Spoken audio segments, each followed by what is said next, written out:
All right, buyer brokerage representation agreement, page 1, section 3, buyer broker compensation. Most important part of this document. Buyer agrees to pay broker as provided below. Buyer agrees to pay broker the buyer broker compensation for any properties involving the broker's efforts under section 6. The broker fee is not set by law or by any realtor association and is fully negotiable. That's why we have this. I'm going to read that again. The broker fee is not set by law or by any realtor association and is fully negotiable. So do not go to your clients and go, well, the standard is, well, everybody else charges, well, it should be. No, compensation is what a human being is willing to perform a task and what they're willing to do it in exchange for. Okay? So you could do this whole thing for $1. Yep. You could say, I'm not working for less than $1 million commission. Yep. That's my point. It's that negotiable. Yes. I gave those two extremes on purpose. Matt, yes. Sorry. Thank you. And also, fully negotiable means, can the seller counter your offer just the commission? Yes. Correct. There's no law against it. Can you counter just the commission as the buyer? Yes. You can counter commissions 9 times. It's fully negotiable. Yep. Okay. So the broker fee is, check those that apply. Line 36. This is where you would put the percentage that you'd like to get paid of the gross purchase price of the property as reflected on the final settlement statement. I put 3%. You can put more. You can put 4. If you can sell that, great. Any number you put right here, you cannot be paid more than for that buyer in any transaction. So if you put 2.5, you can't go ask for 3. If you somehow get 3, when this pops up, you're going to have to give 0.5% back to the seller or the buyer. It is not yours. So, and that is a law. So make sure that if you put 3, you're asking for 3 or less. If you put 2.5, you got to ask for 2.5 or less. Might as well put 3.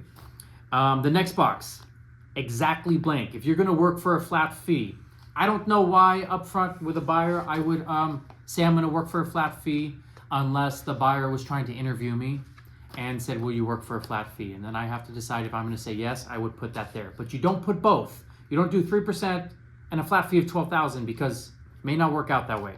Also the next box, this is usually for a buyer brokerage agreement. It could be up for other things like $400 for a transaction coordinator fee, $695 to be paid towards brokerage transaction fee. So if you're going to be charging more and you want to put it up front, this is where it would go as well.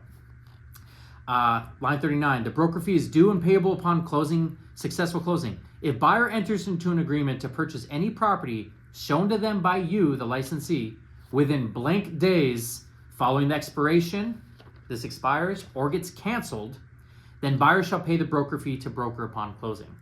The broker fee shall be in U.S. currency and paid at the time and is a condition of closing. This agreement shall act as escrow instructions for payment of the broker fee to broker. This section 3 shall survive the expiration or earlier cancellation of this agreement. Here's the deal. Summarize that. There's a lot to unpack there. There's a lot. So practically what this says is if you show your client who signed this a property and either this expires naturally, a year goes by, 6 months goes by and this expires, or they in writing cancel this and then they go buy the home that you showed. If they've done it within the number of days you put, so I show you a home and I have 30 days here. Okay. This expires. Yeah. 21 days later, you go buy that home. Okay.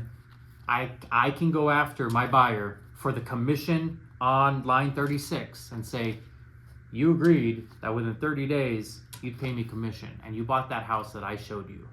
What happens if it's 35 days? Then it, I don't think you can. It's not enforceable. Nope, it's not enforceable. Okay. You can't go after it. Now here's the thing.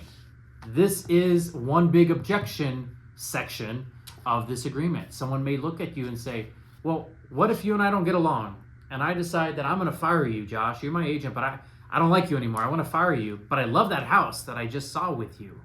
Okay? What do I do now? In that situation, that's a little sticky situation. You could put 0. I've put 0 before. Listen, if you don't like me, then we're not going to work together. You can go buy whatever house you want. It's not worth my time and energy to go chase you for commission out of your pocket. Again, relationship based. But if you want to, be fair, I would put somewhere between 30 and 60 days. Okay.